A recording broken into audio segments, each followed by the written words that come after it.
Welcome to Slayerfest 98. I'm Kimberly and Southwick. I'm Philip Ellis. And I'm Michael Hamm. And I'm Ian Carlos Crawford, and today we're here to talk Angel Season 2, Episode 3, First Impressions. Hammy, hi. Hi. It's your first time as a full-fledged co-host. Oh, shit. We've done so many things. Oh, God. Is it really? Is this like the first official one? Mm-hmm. Oh, okay. Hi, welcome. Yeah, I'm excited. This is great. That was the best intro we've ever done, by the way. That was the smoothest anyone has ever said their names on this show. It's amazing. So off to a good start. When we did yesterday, 2 days ago, the episode with Dayspring, I was like, wait, you're saying too much extra before Slayerfest 98. And he was like, what do I say? I was like, just say welcome to Slayerfest 98. I know it throws everyone off. But yes. What did everyone I know this is like more of a throwaway episode, but I will say it's like a fun throwaway episode. Like I've been going through, I know Philip, you have like vaguely recently been season 2, right? So last year after we covered season 1 on the podcast, I just carried on and watched the entire show again. Yeah.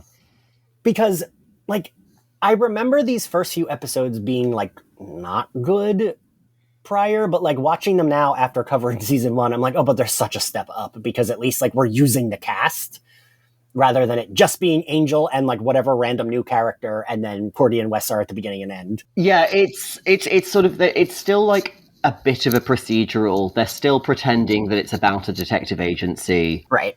But I literally as I was loading it up on streaming to rewatch this afternoon, I was like, oh yeah, you like Untouched comes after this, and you have the episodes where it is like a one-off guest character and it's all about their story. Like they're still doing that, but it is so much more serialized. It's so much about the Darla arc, and basically like the A plot is just marking time until the Darla story can really kick off. And maybe this one is a little bit better because we have the Darla stuff happening, or is that already happening on the other two? I did not rewatch season 2. No, this is the first. This isn't the first time you see Darla, but it's the first time you see him dreaming about her, right, Philip? I think so. Yeah. So in the season 2 premiere, she's at Wolfram and Hart. Yeah, and like Lindsay and Lila are dealing with her, but I think it's the first time that we see him dreaming, and that's going to be a thing for I think the next like several episodes. Yeah. I jumped in at this one not having watched the first 2 of the season first, and I was kind of like, okay, I stopped halfway through because I was like, did I miss something in the first 2 episodes? I went back and I was like, not really. Like I remember how season 1 ended, and yeah, Darla doesn't show up like in this way until this season or until this episode. Yeah, because you've got the first episode where she's just milling about Wolfram, then the second episode is all about the hotel in the 50s, and then that's why I was so thrown. I was like, I thought I had missed something about Darla, but I hadn't. Yeah. I think it opens in a way that you're supposed to feel that way. Yeah. Mm-hmm. Like even if you had seen the other 2 episodes more recently than we have, like if you were watching this week to week, for example, it doesn't open with a previously on, right? Yeah. Like it just jumps right into this dream. And I was kind of waiting for something. And then I was like, oh no, wait, like this is the episode. Like, okay. So I liked that frame, and I think it's supposed to throw us off, and it does. The frame in and of itself of the dreams. I mean, it's in the middle too, but you know what I mean.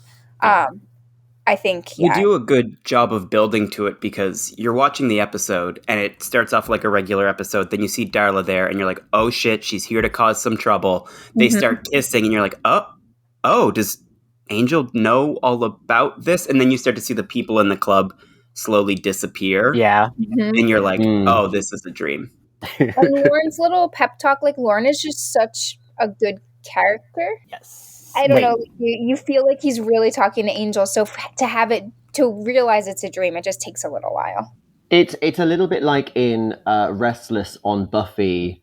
Tara is this relatively new character who is like speaking to the main cast in dreams. And it sort of feels like that's actually Tara doing that. And because Lorne is this sort of mystical character that we haven't really got to know yet, it feels like, yeah, that could really be Lorne, who just happens to be in the dream. But like he's speaking the way that Lorne would speak. Yes. And also, I just have in my notes, like, Andy Hallett's voice when he starts to sing is just so gorgeous. And it's Get Here by Oleta Adams. It's one of my mother's favorite songs. I just love that bit. I forgot about that bit. Oh, I didn't know the song. It's like what is it from? So it's been covered a bunch of times. I don't think Alita Adams wrote it. I think it's a cover, but like that's the version. It's like a sort of a Motown ballad.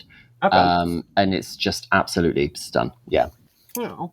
Yeah, and I like that you don't think it's a dream, and then you do notice it's a dream. And like Philip, I feel like you and I have specifically talked about her before, but God, Julie Benz is so good, right? I mean, first of all, she looks great. Like just when the camera pans over to her in the red dress, I realized I always think of Darla in red, and I think partially it's because of like looks like this. Yeah. And even though I don't especially love the cryptic dream speak that they write into these scenes, she's just like magnetic. She is. Yeah. You can't look away from her, and so we are with Angel in that we are just like entranced by her in these scenes. Yeah, I think that Angel's I like the way you put it there, cryptic dream speak. He's sort of like a 12-year-old girl in these scenes with her. And that's when you realize that he's dreaming or I don't know. Because he's normally not that giddy and like thirsty. Yeah, and just like kind of like stupid with like lust or love or some combination of the two. But her speech there, the cryptic dream speech, yeah, I think that's a good way to put it. And you're absolutely right. He is just the heart eyes emoji in each of these sequences. Yeah, and like the horniness that's like they are like ready to fuck immediately. Yeah. Which I appreciate and love. There's so much shirtless Angel in this episode. It's fantastic. There sure is. Anytime, like, so, this one ends and it's like, Lauren is like, she specifically says, you haven't told anyone else about these dates of ours, which insinuates he has been having a few dreams about her. And then Lauren is like, somebody get these vamps a room. And we cut to Angel, shirtless, sleepless in bed, struggling. And like, maybe it's my whatever, but all of these scenes of him struggling and like shirtless and like, ugh, I just really, really doing it for me. What a shock. What a surprise. Fuck off, Hammy. What a twist. So we get the credits. Post credits, we see Gunn arriving at the hotel, which this is a little weird that they settled in so fast to that hotel. They're cleaning the dust. I mean, but like literally the episode before this ended with it was like covered in like the blankets over everything. There was cobwebs. It was dusty. And now it's like, we're good. Yep, we have a room where like Angel has his little room. And I don't know. But I do like this set. I think this set was a good choice. And this is the setting that you think of when you think of the show, yeah. I think, is because it's season 2 till the end of season 4. Yeah. It's, it's a bit odd that they decided to move in at the end of the last episode, and then we spend almost no time here this episode. Yeah. and I know that like in the next episode, it's still very much a wreck because like when the telekinetic girl moves in, like it's like half the rooms are still, like derelict and there's rusty nails everywhere. So we are still in this sort of like transitional phase, but it's very much getting to the point of like, this is the show. This is what the show is going to be moving forward, up to and including Gunn walking in. He's not officially part of the group yet, but he knows to come to Angel when he needs help. Yeah. And I think that's why I can appreciate these early season 2 episodes, even though if they're not like that great, because it is like showing us what the show will be like. And I do think having the hotel lobby as your main like set is a lot better than the Angel investigation set, which I didn't hate, but this works better for like a TV show. I did read that I think that the reason they blew up the office at the end of season 1 was just it was too small to film in. Yeah. It was so cramped. And so, like having this vast, airy space, it's great in terms of like, characters can move around more. It's more like it almost looks like a stage. And then obviously throughout the next couple of seasons, there are so many big action set pieces that take place in that lobby because you've got the staircase, the balconies, the office. There's all these little levels and locations within this just one big room. I love the hotel. And the little staircase to the doors, I feel like leads to quite a few good dramatic entrances. Yeah. Oh, absolutely, yeah. Where it's like everyone is on the ground floor and then the person entering is just like those 3 steps above them, but it does make it more like dramatic. I mean, it's a good point that even though they just moved in, you'd think you'd want them to spend more time there this episode. But then at the same time, I don't really want to watch some cleaning. That's true. Yeah. Yeah. we'll do that off stage, and then it'll be set up enough ish. Moving forward. True. That's true. So then I feel like they just needed a library. Like they were season 1, they were like, "This is great, but like we need our Buffy, our Angel version of Buffy's library. Right. Like, the space for shit is big enough to just go down. We have room to fight." And I love what you said about them coming in the staircases, because that happens in this episode, and it's fantastic. And it always works. I don't know. And I like that also immediately we're using all these characters better. Agreed. Yes. Oh, Wesley is so competent in this episode. Yes. And I love this. I love season 2 Wesley, because he's still a little bit goofy, and he's not like the grizzled anti-hero that he will become. But like he just like he knows how to do stuff. Yeah. Yeah. And Cordelia too. They, the fact that when they all leave this scene, Wesley and Cordelia help them fight those vampires, which I was like, yes, thank you, yes. Cordelia stakes a vampire and like saves Wesley. Yeah, in that fight. I think I'd always missed on maybe when it was first airing that Cordelia, because she's obviously up until sort of later seasons when she, her powers grow and she does start to fight with Angel. Like she's like in those big group scenes, she's often like left like kind of cut out of frame, so you can't see that she's fighting, but she's doing her bit. Like I think they did a good job in this episode. In both the fight scenes that she and Wesley were in, they sort of helped each other. Yeah, like Gunn, like and I mean Angel obviously has like background, and Gunn has like a background in this, and I mean Wesley and Cordy do too, but like they need each other. They all need each other, which gets proven at the end of the whole show episode. But I really like that. And I do think, like, I like Angel, but I didn't care about when it was always him and whatever one-off character that we're supposed to care about. Whatever blonde from Central Casting is definitely not a stand-in for Buffy. And then it's like, well, if you're going to get a blonde who's a stand-in for Buffy, let it be Darla, because oh my god. Yeah, she's a much better like stand-in than anyone else. And I like that. The thing I didn't realize is how much like Cordy and Wes don't really know Gunn that well. Which like in my brain, I'm like, wait, but I guess they wouldn't really like in the first episode of this season. It's like, or the second one, he's like, oh, I met you guys once before, but you were sleeping. And then he's like, I'm joking. I was watching you in the hospital when you guys were like both sick. Yeah. This is the first time that we're seeing the team kind of all getting together. Yeah. But what I like is it doesn't feel like a kind of team up origin story. It is like a story of the week, in that this side character who we've known for a little while, Cordelia has a vision, he's in trouble, and we think it is just going to be a plot of the week about, a demon in like a chop shop, I guess. We'll get to that.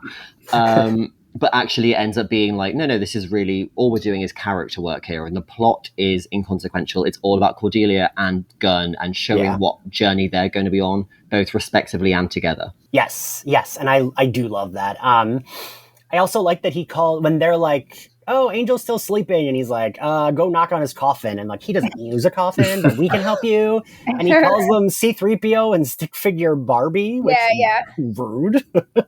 He's almost like you could mistake him for like a Kate, someone who comes in when he needs their help kind of thing.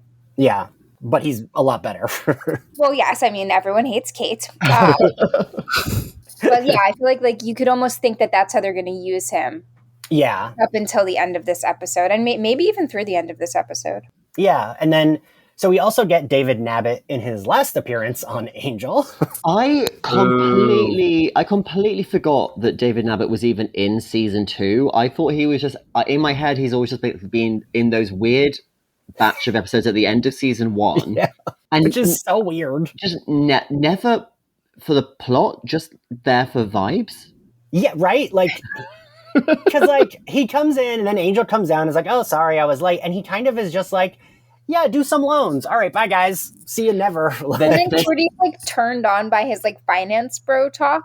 Yeah. Oh, I found that so funny. Yeah, same girl. because it's a great Cordelia episode in a couple of ways, in that it shows us like she's shallow but also very deep. And the idea that like, this deeply nerdy guy who is clearly like socially inept and, you know, made money because he'd never had friends in high school or whatever, the minute he starts talking with confidence and knowledge about finances, she's like, she can see past all of his exterior, you know, what she would usually see as drawbacks. And she's like, wow, yeah, no, I could get into this. Yeah, her getting like all like hot about it, I'm like, girl, I get it. Like but so then we do get Angel is immediately like, all right, let's go. They're going to see, I forget it's funny because the plot is technically, I guess, there's a demon that Gunn is hunting named Divac, but it feels like more the plot is the car gets stolen and Cordy and Gunn go on wacky adventures. And that is what I love, because when I remember this episode, I just think of it as like, oh, Cordelia has a white savior complex about the black guy, and then there's a demon, but really it's hijinks. It like really is. There is so much like stupid humor that really works. It's Dude, Where's My Car with demons. And this came out like 2 months before Dude, Where's My Car? Because I Googled that today. I love that. And then we get the fight. I mean, we did talk about it, but I really do like seeing them do, like, it's not just Wes and Cordy need saving from, need Angel to save them. Well, there's something up with these vamps, too. Like, there's something up with, like, the LA crime demon scene. Like, they are stronger than usual. That's one of my questions I have by the end of the episode is, okay, like, why are they stronger than usual? We never really get an answer for that. I think it's nice. And that's why, like, Cordy and Wes kind of work as a team, and Angel and Gunn both get punched.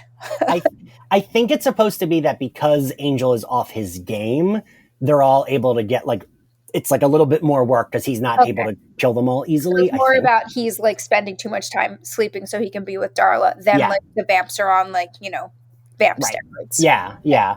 That was my take on it as well. It's like Angel is just like completely not with it. And so like he would normally be able to hold his own and protect the rest of the group, but he's just not. And maybe like because he's not patrolling as much, the vampires are kind of, you know, getting cocky maybe. I don't know. Yeah. Hammy, what'd you think? I thought this episode was going to be one of those, I mean, we've already said it, but one of those like one-off episodes when I started watching it. So when we got to that fight scene and there was actual like good fight choreography and we were all having a great time, I was like, okay. It's not going to be just an episode where nothing happens. Like there's that moment where they're all sitting in front of the car after the fight and all of their dialogue is so characteristic of each character, and it was like that moment I was like, okay, this is like a team up episode where we're actually going to get character interactions that are going to last throughout this whole season, where we see these four and it's that shot where they're just sitting there in front of the car and you're like, okay, they're together forever. And even though I knew this, like rewatching it in a way where I'm taking notes on it, I was like, oh, this is such an important moment. So like I think getting their asses kicked was important to kind of humble them all and have them like sitting there for that moment and bond them together as well, right? Yeah, they're not, you know, two of these people think they're invincible and they've learned quickly that they aren't, and the two people who, you know, the other two, like Cordelia and Wesley, who they think are so breakable, were able to stand up for themselves. So I think everyone, like, they're raised up while Wes and Angel are sort of humbled and everyone's on an even playing field for a minute there. Yeah, I'd agree with that. And I do like that. And I like you said, that interaction is really good. I love that it's like they're making all these pop culture references and she's like, be less Michael Madsen in Reservoir Dogs and more Guy Pearce in LA, and Gunn in LA Confidential, and Gunn says he's boycotted movies since Denzel was robbed of his Oscar from Malcolm X. Oh, the whole Denzel bit is so good. Like, I love how they do the thing where they're talking about it, but then they don't, like, you know, they're talking about different things, but then they're talking about the same thing. Yes. Like they somebody keeps changing, or they stay on the Denzel and they get off of it, and like they don't know like what they're. So I don't know. Yeah, you know. What so well written. So yeah, I wrote down that whole interaction because so he after Gunn says that, he leaves, and Cordy says Wes says that was quite the performance, and Cordy says, talk about wound up too tight, and he says, I'm talking about Denzel, and she says, well, he's always great, and Wes says, what about you, to Angel, and he says, who doesn't love Denzel, and he says, no, I meant you. And it's like really good. And like, that feels like three friends, right? Like, I if anything, I could do with like more of that, and I guess obviously we'll have that more like in the show moving forward. Yeah. But it is just like we've all had our asses kicked. Let's just take a beat. Yeah. I love when like in an episode where actually a crazy amount of stuff does happen. It's nice to take a breath and let the characters just be. Mm-hmm. But anyway, so then they all go home. Wesley's beeper is broken, which is important for the plot shortly. Angel's like, I'm going to sleep. And it does feel weird in a way that it's not commented on more that Angel is basically sleeping 20 hours a day. Yeah. Like Cordelia notices it because Cordelia notices everything, and she's maybe, she's the closest to him. And I guess maybe Wesley and Gunn are still relatively new to the group. But it's like, he's just in bed having wet dreams, like permanently. And Gunn kind of notices it, and he's not even really part of the group. He's like, wake him up, Like, he doesn't realize he's sleeping too much, but he realizes we're supposed to be having a meeting. You should be awake. Yeah. So first she gets her vision. I do like that we get the mention of Dennis, because I love Phantom Dennis. He's made it too cold, so he puts up the thermostat, and then she gets her vision. And when she's calling them all, I do like that Angel's dream, you hear his phone ringing because she's calling him. Mm-hmm. And who hasn't been there, right? Like, yes. where your alarm is going off, but it's like in the dream, and you're like dancing to it. And like, I also think they both look so fucking hot sunbathing in the dark. I again in my notes I've just put they both look so capital letters good. Right? Angel's titties look great. Darla is like dripping sex appeal. And I don't know what it is. I don't know what it says about me or what it is, but like them doing this in the dark makes it sexier. Sunbathing at night, it's just like so perverse. Yeah. Kim, any thoughts? I don't know. I guess I was paying more attention to plot. I wasn't really paying attention to how hot everyone looked. Kim. I don't know. I'm having an off day, guys, just like Angel. I know. What podcast are you on? Listen, that is not normal for Kim. Normally, Kim and I are both ones like being like, yeah, that person looks hot. Hammy, what were your thoughts on the sunbathing in the dark? This was the scene where I was like, I would also sleep for 20 hours. Like, there's no question. Like, look at them. Look at them. No, I was just happy to get more shirtless David. Yeah. And I mean, they both look sexy, and they're like literally the sexiest couple ever. Yeah. But like, God, I don't know. Every time, like the next scene where he's sleeping and it's even sexier. Yes. Like, you can't blame the man for sleeping as much as he does if this is like every time he sleeps, this happens every fucking time. When you have that great dream and then you wake up and you're like, shit, I need to get back to, I need to go back to sleep. I need to finish this. He can just do it every time. And yeah, that's kind of nice, right? Yeah, it is kind of nice. I'm usually like, I have acquired a lot of very beautiful dresses, and I'm like, no, I must go back to sleep so I can get those dresses. Kim, amazing. I love that. That's oddly pure coming from you, Kim. I don't have sex dreams. I know, but so then we get Cordelia is like, she can't get a hold of anyone, so she goes, gets her axe, which, because I noticed this because we know what the pictures I take for this podcast, the Cordelia action figure they released came with that exact axe. Amazing. Which I love. I love that. But it's also the axe that she's holding in her last conversation with Buffy, and I will remember you, when she says she's taking things home because she's going to try to sell them because she thinks Angel Investigations is closing because now he's human and him and Buffy are like sleeping together. And she asks if it's Victorian, and Buffy says Byzantine. And that's the same axe she has in her house. So I like that she did bring that axe home. But I mean, that's fun. A fun bit of continuity, but also she wouldn't have taken it home because the day got rewound. But you know what? It's fine. I like that they're in some alternate version of history that we didn't see. There was still a reason for her to take that home. Yeah.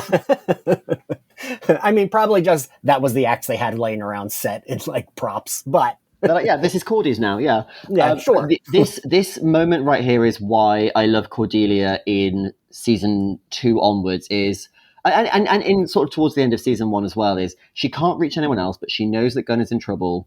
So she grabs the axe and she heads out on her own, even though in her own words, she's like, I'm going to die.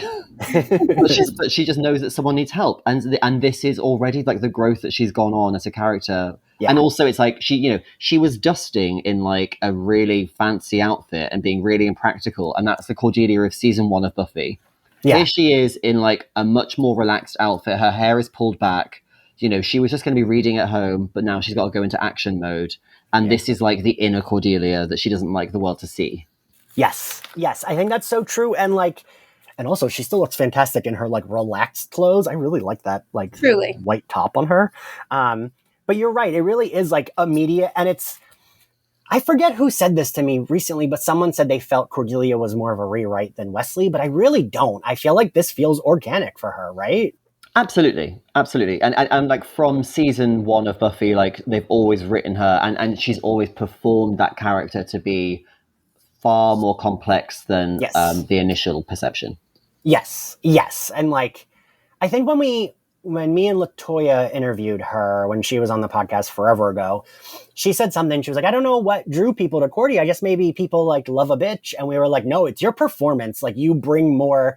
It's what you just said, Philip. Like she always brought more to it than just that, and was always a lot more likable than like just quote unquote bitch, right? Like, although she's great at being a bitch. Oh, of course, yeah. And I feel like a lot of times the dialogue that she's given works to her advantage in that, but I did feel like maybe it's just my 2023 perspective, but I did feel like some of her dialogue in this episode, and we'll get to some of the scenes that I felt that way, kind of got in the way of her character.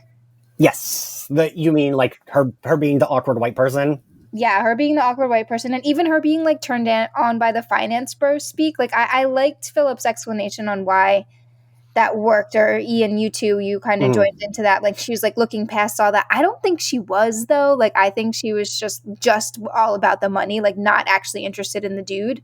And I don't know, it just didn't work for me. I felt like her character wouldn't make a joke like that there. That's fair. It's almost like pointing out the inequity between like this man's like unattractiveness and like the thing that she does find attractive by saying something like that out loud. I don't know. That's fair. So she says, I'm going to die. She takes Angel's car to Gunn's headquarters. She sees him sparring with a man who clearly is not a demon and hits him on the head with her axe, and everyone laughs because Gunn was just training fighting with that guy. Then we cut to the sexiest dream. Hammy, what is the angel dream we cut to next? It's him and Darla. Now, I just want to make sure that I'm getting this right. It's the one where him and Darla are like in the back garden and Wesley is hammering a coffin. Yep. It's funny because, spoiler alert, the sexiest part of this dream for me was when Angel wakes up and he's choking Wesley shirtless on the floor. Yup. Yeah. So not so much the dream this time, but the ramifications of the dream. Literally, my notes in all caps says, I have Angel wakes up, and then in all caps, Angel is naked choking Wesley, and someone please send me this fan fiction. Oh no, we're broken. We're broken humans. I feel like Wesley's line there where he's like, and now about the naked thing was like so good because it wasn't homophobic. It was just like, please get some clothes on. Yeah. It was more like you're like dicks hanging out and you're standing over me, like above me, like maybe put some clothes on. But I also the innocence of Angel, and he's like, oh, Gunn can't breathe? Oh, you can't breathe. Sorry, I'm choking you. Like Yeah. It's like Angel is also like feels like very himbo-y, which also does it for me. It's a good himbo comedy episode for Angel. Yes. Like the bit with the motorbike and the sidecar and the pink helmet, and it's just like when the show is at its best when it really makes fun of the straight white man who's leading the show. Yes.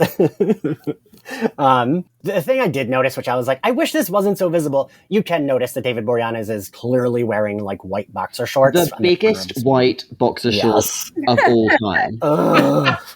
A baggy underwear. That gave me the ick. Yeah. Don't love a baggy underwear. Is that because of the like when they re-ratioed it from full screen to widescreen, or I think so. Okay. because a lot, like on Hulu, a lot, but sometimes it's a show, right? The shows were made whatever back whenever, and like, because there's one scene in Buffy in Forever where people say it's because of the reformatting, but it's not. The like on the DVDs, I remember seeing the like cameraman sitting in Willow's dorm room off to the side.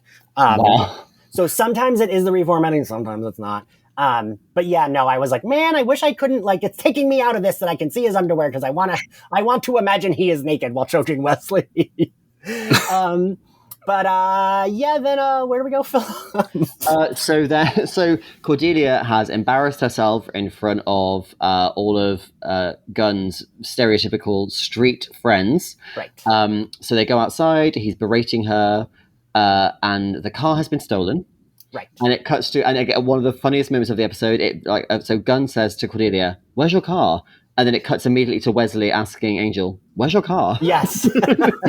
And that leads us to the moment with Angel being cajoled into putting on the pink helmet, and then Wesley going, "All right, come on, gorgeous." She's so cute. I wrote down Wesley is funny. Yeah. Accurate description. And like you said, I like that it's. So I talk about the show a lot because it is my nighttime background show. Seinfeld does that a lot, where it's like the men are being stupid, but the show is is making fun of the fact that the men are being stupid. Whenever the men are like, oh, well, like, that's kind of like, oh, that's too girly for me. And like the show is making fun of men doing that. Yeah. And for me, that's when I don't mind shit like that. If the show is aware that that is stupid and like making fun of it. So like Wesley's making fun of him because he knows it's like, we have to get on this fucking motorcycle. Just put on your helmet. Doesn't matter if it's pink. And Angel's like, woo. So like him saying gorgeous, like really, like that works. That's Absolutely. what was so good about the bit, right? Is like, I'm watching it and I'm like, oh, Wesley really doesn't get it, that it's pink and that's demasculating. And Right. Wesley's like, he doesn't understand it. And then immediately when Angel puts on the helmet and he calls him gorgeous, I was like, oh, he knew the whole fucking time. Yeah. I was like, brilliant. I love this man. And then we get Cordy and Gunn in his car.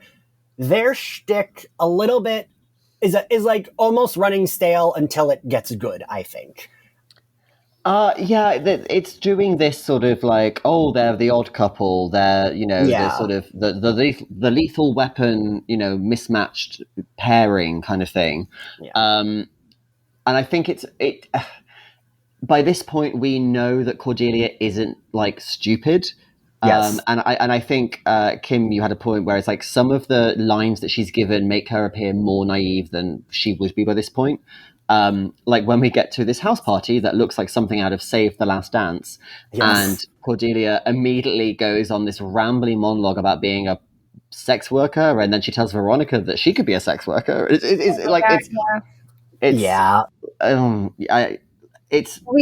not skip the part where they're where they actually see that DVAC is like working with literally everyone in the neighborhood. But I feel like that's all we really need to say about that part. That's true. Oh right, yeah. I didn't even have that bit written down. Yeah. Oh yes, because they go to the car place first. Right. Yeah. Yeah, it's more like how we get to the party is like through there, and then we realize DVAC like this guy's got connections that we didn't necessarily think he had. Right. Yeah. But no, I mean that whole part about her being what did she say? Like not woman of the night. Working girl. Working girl, yeah. Like, I mean, and I get like I know what they're doing. They're trying to make her go on a little bit too long about something she shouldn't have said in that way that you feel when you feel like you are out of place somewhere and you've said something that you shouldn't have said, right? Right. But like it's too long. Like they could have done it without maybe using something like a sex worker, I don't know. Yeah, it's a little much. I get what they're trying to do. They do this a lot with Gunn, but I think it doesn't quite work. Like, oh, look, the white people are being awkward, which like, yes, sure, but like, maybe a little less. I don't know. Yeah, I think like my biggest pet peeve with this episode, or I guess the thing I just liked the least that will prevent me from giving it a higher grade in the end is all of the Cordelia Gunn shtick. Yeah. Like, yeah, that scene in the car drove me crazy when they're like interrogating, I guess is the right word, the guy at the car shop. And then this whole scene with the sex worker energy, like you've already got her bumbling around as the white person at the party, and like adding the racial tension on top of the like sex work tension on top of I was like, God, it's a bit much. Like I understand what they're doing.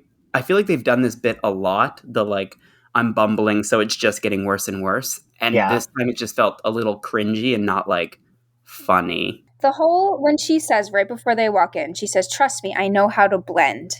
And then you walk in, and I was I'm like, okay, like obviously Cordelia is white and Gunn is black. So like that's where we're gonna go. But the way that you open on the scene of everybody dancing, and there are some white people in there. So the way that they're stereotyping this like rundown LA, like I would like the paint was cracking on the wall. Like it looked like a house that wasn't necessarily being taken care of. And I'm like, okay, where's the overlap here? Is this about class, or is this about race, or are we making a stereotype about both of them?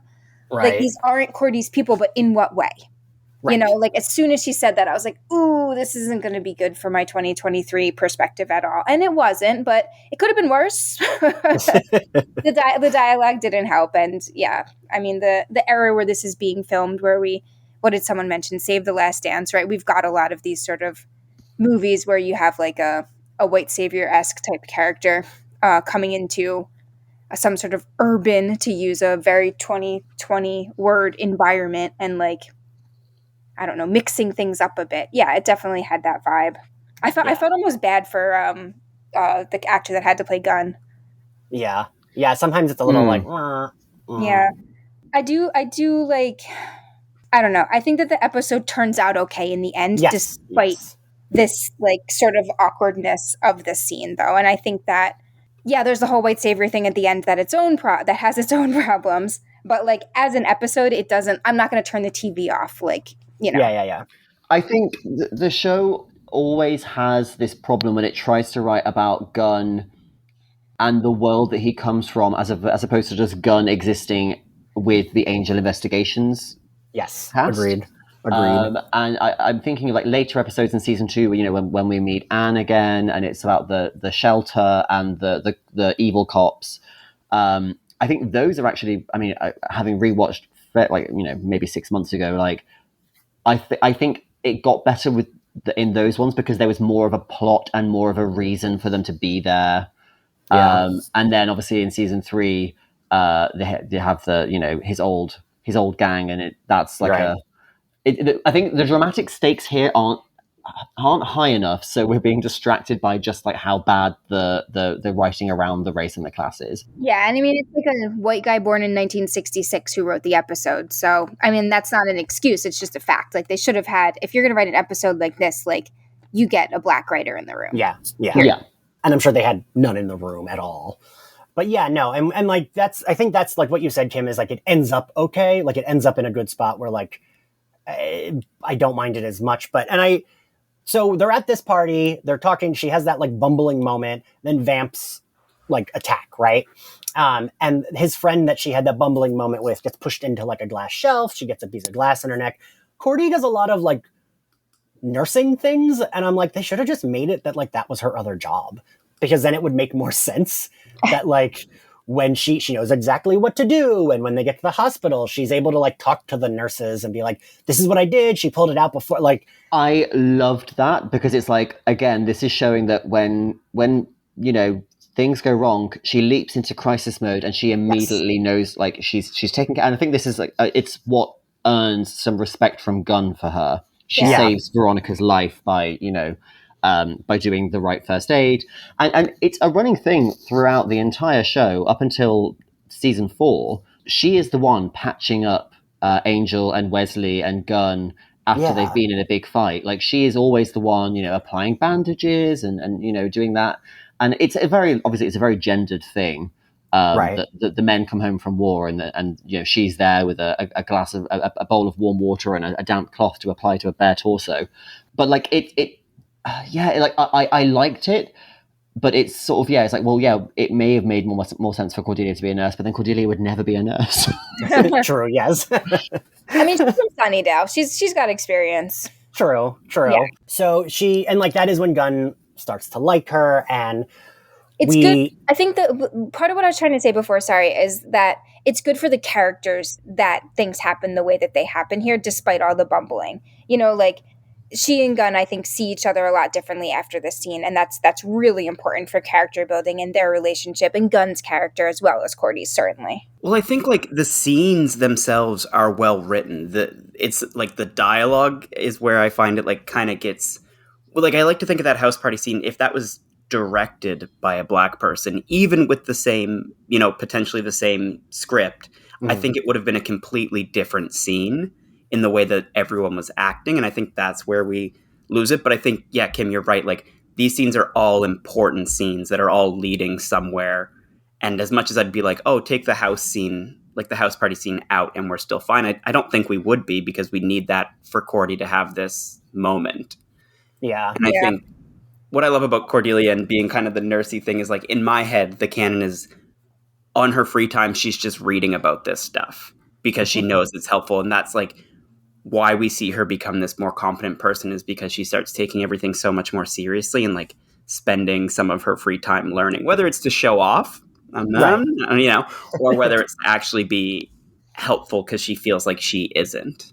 I love that as a take on the character, because earlier in the episode, I kept trying to pause it to see what book she was reading just before she had the vision, and I couldn't see.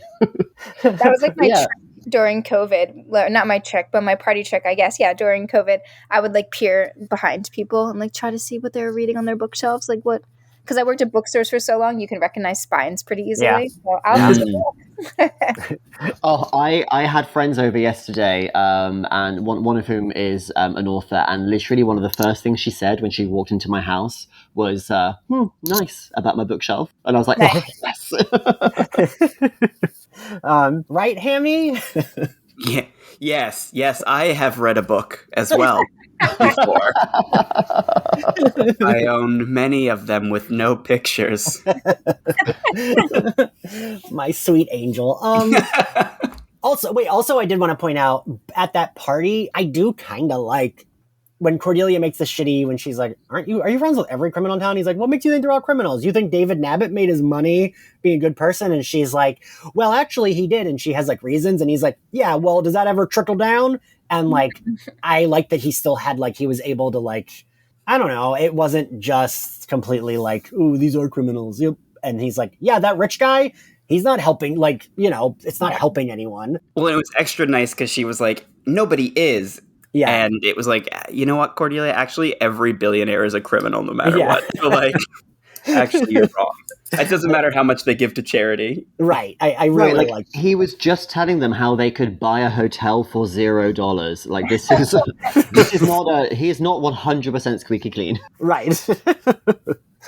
And so we get the moment, which I feel like this is the moment that Cordy and Gunn bond, is when they're in that like waiting room. Yeah. And he accidentally says his sister's name instead of his friend's name, which I wish we would have like paused a little bit on that. My question there was, does Cordelia know how his sister, like that he had a sister and that she died? Because I can't remember how present she was in his introduction episode. Well, Philip, I was literally just thinking like, but I don't know if she would have known. Like, it's possible that it's just like a character beat for the audience. Like, and she's like, that's not her name. That's what I thought it was. But I feel like this is a bonding moment for them where she like realizes how upset he is. Yeah. She realizes he just wants to like protect, his friends and his like chosen family. And then I do really like the beat of the guy who stole her car walking behind her and her not even seeing him, but being like, don't you dare keep going. It's such a great way of undercutting that really sincere moment that could have been like, oh, these two people who misunderstood each other now have a shared understanding. It's like, no, like she is still like, yeah, where's my boss's car? Like, it's immediately like, okay, we've been to like 20,000 locations so far. Let's go to another one. It's almost like an episode of The Mandalorian. God, they're going like so many different places. So many side quests. Yeah. And also in between all this, we do get, which I like, the moment when Angel and Wes arrive at the party and they're like helping that woman who's disoriented. And she's like, oh, I hit my head. I think I need to lay down. And then Angel fucking headbutts her because he knows she's a vampire. Mm-hmm. I do like that. Then, what Where do they go, Philip? So then they go to the car. they go to get the car. So yes, they go to the auto shop, and it is revealed that Divac and Jamil are the same person. Yes. I don't know how or if that matters. It's never explained. Right. It can't matter. I literally forgot who it was. When Divac turns back into a human, I was like, what? They were like, it's him. I was like, who? And I was like, oh, was he at the... Oh, yeah, this guy. And I was like, okay. I guess he's just a shape-shifting demon. It's the ugliest, it's the worst demon ever. Oh my God. It's so ugly. And just like his shoulder, like it looks like a man on stilts holding like sticks for arms. It's a bad creature. So the way he's standing makes me think of that meme. It was like you standing in your parents' doorway at 3 a.m, telling them you screw up. That's exactly what it is. It's just so bad. Yeah, I said that I put in my notes, this demon fully looks like a Spirit Halloween display monster. Oh, that's what the one where you step on the ground and then it like jumps forward. Yes, like it has it's just mechanics on the ends. Oh, that is what it looks like. That's what it reminds me of.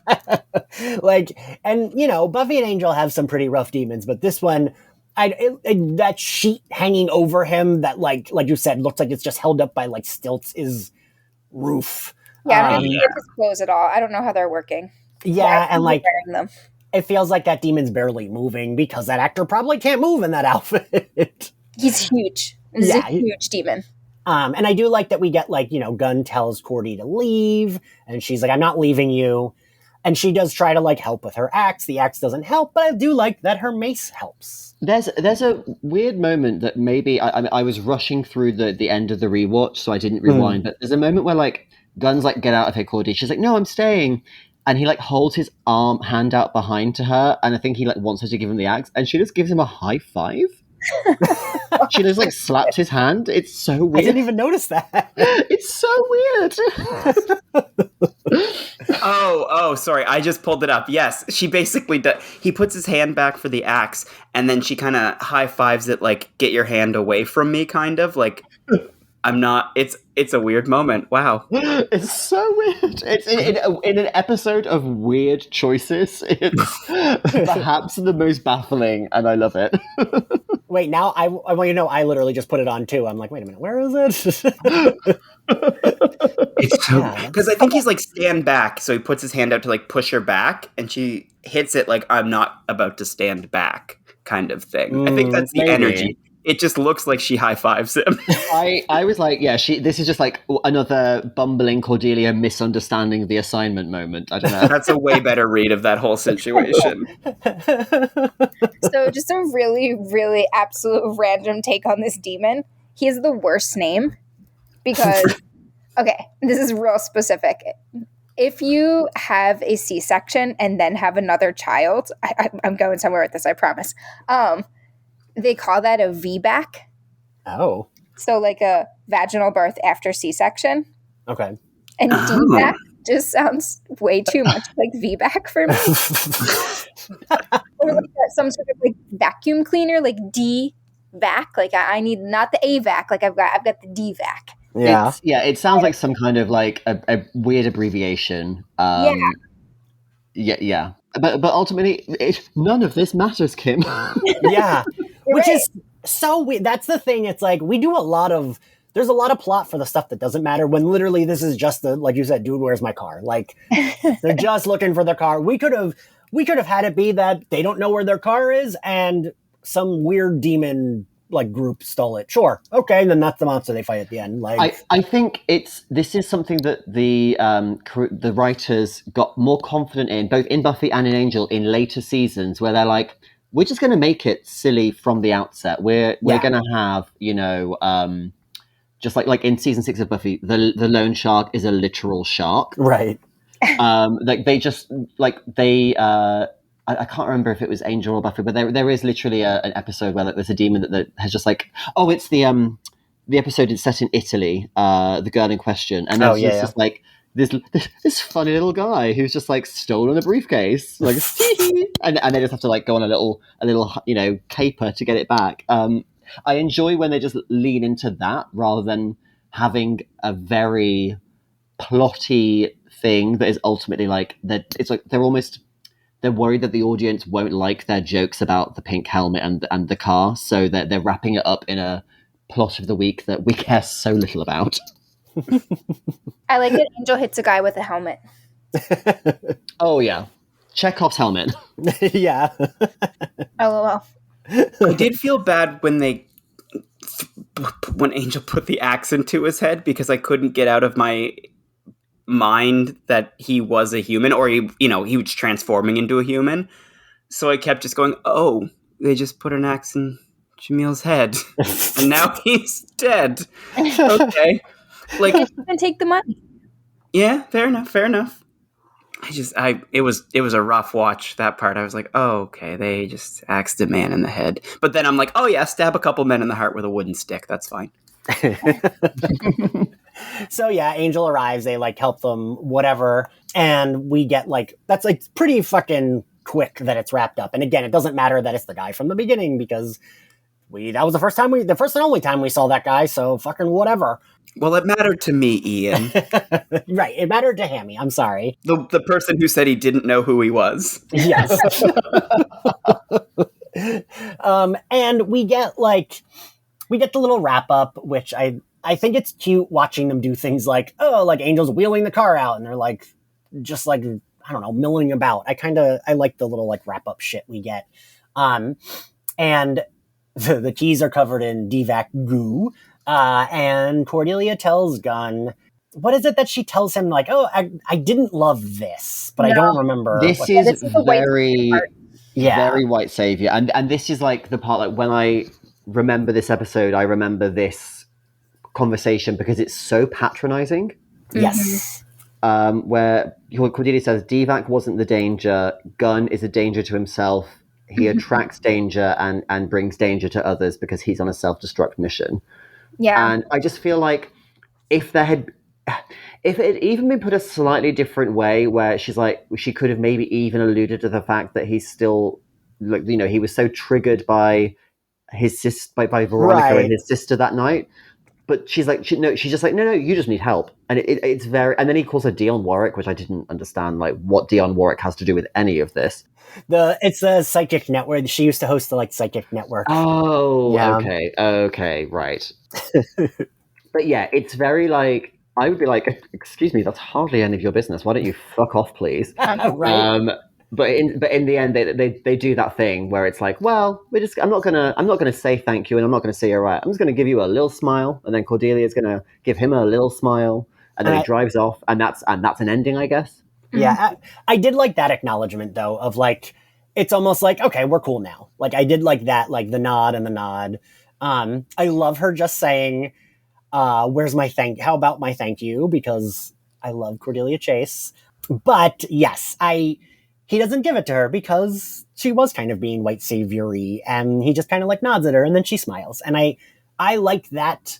I don't know. Does that make sense? Like, I like that acknowledgement of each other where it's like, we're cool, but like relax about it. Yeah, I like that too. I think we can hate the white savior stuff and like the relationship that's created between the two of them by the end of the episode, and like acknowledge that it's like total ick. The Dionne Warwick crap. But I mean, this is like, what's that movie? Like The Blind Side came out a couple years probably after this episode, right? Like, it's not right. The fact that this is a bad way for people to treat each other isn't out in the public knowledge realm yet, even though it's so fucking obvious from our 2023 perspective. Yeah. So I think Gunn's acceptance and Gunn's not giving her a thank you, but just giving her that smile, and like the fact that this does something for their relationship, like that's what's got to be important for the series if we're to be watching it in 2023 and able to enjoy it. Well, and like we can, I feel like the only reason it's not like a total the only reason it's not as bad as some like white savior things is because we actually do have her having visions. Like that is her literal role, is she has visions about people.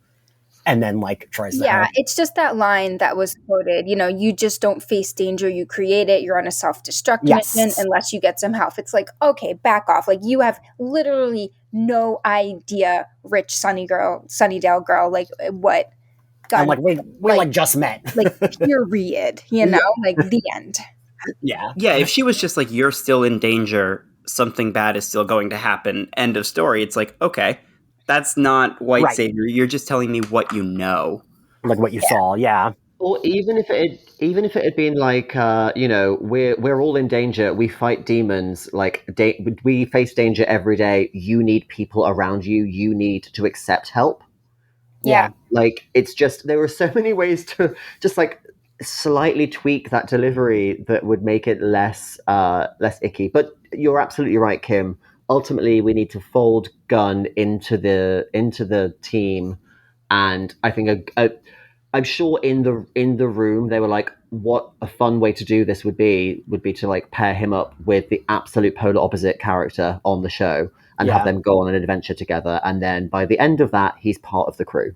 Yeah, and like more of him into the fold. I don't like them keeping him so separate as they had been doing, as like Angel just kind of talks to him, but that's it. They all drive off. Angel arrives home to the lobby. It's empty. And Hammy, who's there waiting for him? Why do you always call on me for this? It's Darla, and it's another sex scene. And how dare you assume that I'm the one who wants to talk about this? It's fucking hot. Yeah, I thought they couldn't have done this on TV. Well, I mean, they do show them having sex. I thought she was going to blow him. And I was like, this is the hottest thing I've ever watched. And then they just started having like regular sex. And I was like, oh, classic sitcom. But the way she like climbs on him and like pulls off his shirt, like, thing. Oof, very good. And I like that. Then we like cut to, I actually forgot. I didn't think we got the reveal that it was her doing the dreams until later, but I forgot that it's like right at the end of this episode. We then see that he is dreaming again, but that she is literally there. And like she is naked crawling in Sleeping Angel's bed. And I like her last line of, I could just eat you up. And the way she delivers it is so good. So good. Like having Julie Benz be like a main character in season 2 is such a good choice because she's such a good actor. And I do think that the sort of, not just in this episode, but the first sort of chunk of season 2, I think the dreams go on a little too long. But I understand, you have 22 episodes to fill in a season. But oh god, like once they start interacting in the real world, that is just gold. Yeah. All right, well, I guess we are at the end. Favorite scene, Kim? I'm gonna pick Cordy and Gunn in the hospital waiting room, and I like that, how it draws our characters together, but then especially how they don't make it too serious, and it really, like, we get the Cordy we know and love, where behind her she knows that the guy they need to get the cars in the elevator and stops him. I think that set up, the juxtaposition's great. Yeah. Philip? Naked dreams. I just the image of Angel and Darla on sun loungers in swimwear at night wearing sunglasses is just and like, oh my god, like the body it's just great. Yeah, I love it. Hammy? The fight and the ensuing car scene where they're sitting there and they have the Denzel talk, because I think it's a good character moment. And also there's like a little fun fact that you can see David Boreanaz's reflection in the car that they never tried to remove in post. Yeah, there are so many moments when it's just like, oh, yep, we're going to throw that vampire lore out the window. So I had a tie between Hammy and Philip's answer, the sunbathing and the dark dream, and the like moment of all four of them after getting their asses kicked were like my two favorite.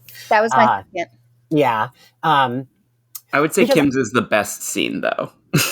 The one Kim picked is probably, if you ask me what the best scene is, I would probably pick that one. But if you ask me what my favorite scene is, right, I would, yeah. I always say there's a difference between like what's the best and what's my favorite.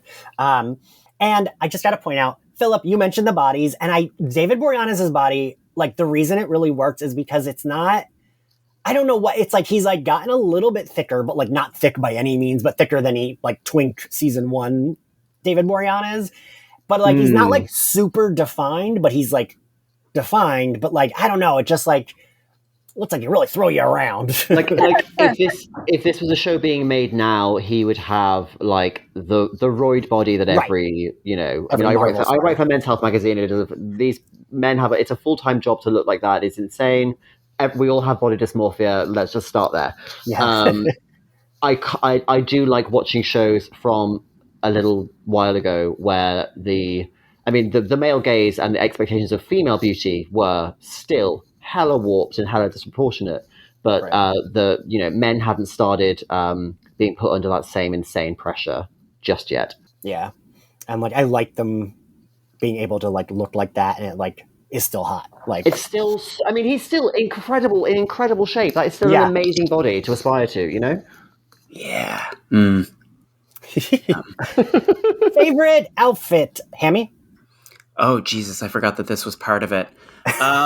Maybe the ridiculous one Cordelia is wearing at the beginning to Dust, because it's so over the top. It's like, I can't quite remember it because I don't have it in front of me, but I remember it was like, gave me like ring leader vibes. Like it was like a red sleeveless kind of number, and her pants maybe had rivets. I need to look this up. You guys keep going. I want to say it had like a Versace, late 90s Versace vibe. It was like a red blouse or sweater, and it had like gold buttons or studs down the arms, and then like a black pencil skirt, I think.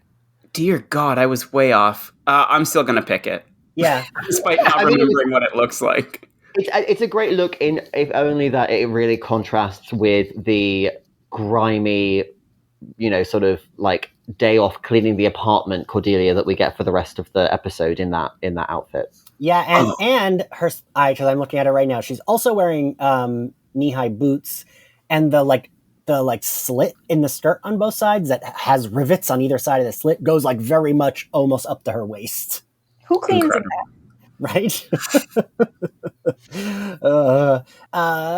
Philip, what was your favorite outfit? I am torn. I'm going to have two. Okay. And it's both Darla. It's the red dress that she wears in the cold open, just because I like Darla in a form-fitting red dress is Darla. Like in my head, that's what the character wears all the time. Almost like how when you think of Glory, you think of a red dress, right? Right. Yeah. Darla, it's red and it's black, like that. Those are her colors. But also the dress that she wears in that final scene, before just stripping off completely, because it's incredibly sexy. It's like this, tiny, strappy, her form-fitting, but then it's like got this very like demure, like floral print. Yeah. So it's like it's sexy, but like milfy almost. But she just looks great. She like it's not a great episode for outfits, but Darla showed up. Yeah. Kim? I like Cordy's comfy clothes, and I like how even when she gets blood all over her sleeves, she can still roll them up and look good. Yeah. I like that outfit too, because it also kind of looks like the same thing Buffy wore in the I Will Remember You episode. The like white, vaguely cable knit, like thin. It's very The Gift as well. Yeah. Like that sort of the cut of the collar. It's that similar, although it's like it's in that very like fisherman sweater material where like with it sort of curls slightly at the collar and the cuffs. I had one like that in the 90s. Yes, that's a better explanation than vaguely cable knit. But I think she looks good in the white, and I really like her hair when she has such great hair. It looks good all the time. I'm like upset that quickly we'll get to her cutting her hair off. And it rewatching season 2, like the hair starts out so great, and all of the ads. I remember all of the posters, all of the VHS like artwork for season 2. It was all about Cordelia's long, tumbling mane of dark hair. And then it just it takes them so many episodes to figure it out. Like there are some episodes where it looks like she's had it cut, but it's like bundled up under a wig. Yeah. And then she really cuts it. And then it's like dyed really black. And then she puts like the rogue streak in it. And it's basically at the end of season 2 when she's gone a little bit blonde. it works. But oh my god, what a road to get there. Yeah, I don't even like the blonde. I like the version I like of it is the end of this season when it's like got the weird highlights, but it's like still brownish and like shoulder length. That's the version I like. I don't the blonde. Oof. But like she's gorgeous and whatever. But like she has such thick hair. It looks good even pulled back, and like that bun, it's still you see how fucking thick it is and great. And I like her little bandana. But and then my second would be Angel naked sunbathing. What grade do we give this episode, Hammy? A B-. All right, Philip. A C+, because even though it's got some really fun moments and some really sexy moments, the plot itself makes zero sense. It's funny, Philip, because last night I was talking to Ian and I was like, listen, I might be late. I don't know how long I can be there. So just so you know, it's a C+ from me. And then literally talking to you guys about this episode raised it up in my books. I was prepared for a C+, but I went with a B-. Professor Kimberly Ann, what is your grade? I've also got a B- here. Okay. For all the reasons that have been talked about during this episode.